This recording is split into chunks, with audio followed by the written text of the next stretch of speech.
Jennifer Galliot a repris un atelier de confection de 20 personnes alors qu'elle venait d'un cabinet d'expertise comptable où elle était associée.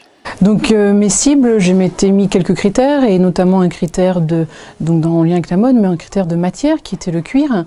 Donc j'ai recherché au début des cibles dans ce domaine-là et chemin faisant, j'ai trouvé dans le secteur du textile, mais toujours dans la mode.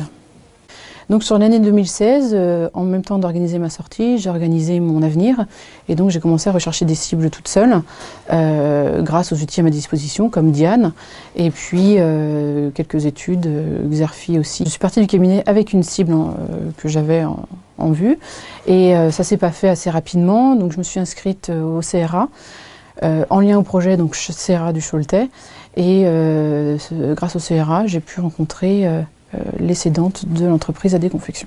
L'intérêt de m'inscrire au CRA, c'était ça, c'est que j'étais une personne de réseau, retrouver un réseau, donc pas être toute seule dans ce projet-là, retrouver des outils, comme j'expliquais tout à l'heure, Xerfi et puis Diane. Et moi, j'ai en tête de partir reprendre une entreprise toute seule. Donc deux associés, une avec une dimension technique et une autre avec une dimension administrative et commerciale. Bon, du fait de mon parcours, on voit vite ce que je vais reprendre comme partie et donc il a fallu s'entourer de personnes qui avaient les compétences que je n'avais pas. Donc dans le projet, l'élément déterminant, c'est notamment Sophie qui deviendra la responsable d'atelier, mais aussi de savoir rester s'entourer. Donc je suis restée, enfin l'entreprise était adhérente du pôle Mode Ouest, je suis restée adhérente et je me suis intégrée aussi dans des commissions pour pouvoir être au plus proche du secteur d'activité. Et à quelle vitesse s'est faite cette transmission ? Fulgurante. C'est très rapide. Donc je me suis inscrite au CRA en janvier. J'ai rencontré les cédantes en mars et on a signé en juin.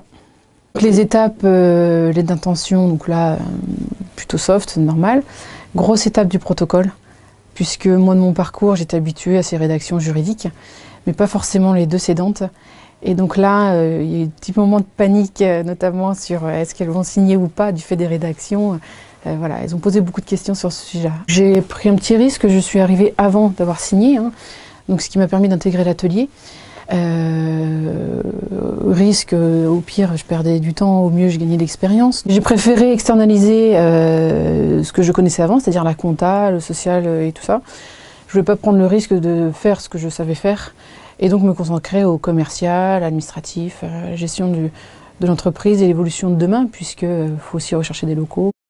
Et au total, votre projet a été aussi un projet de couple. Oui, un projet de couple, puisque j'ai décidé d'un secteur d'activité, donc je n'avais pas mis de secteur géographique, donc déjà il a fallu s'entendre avec mon mari sur ça.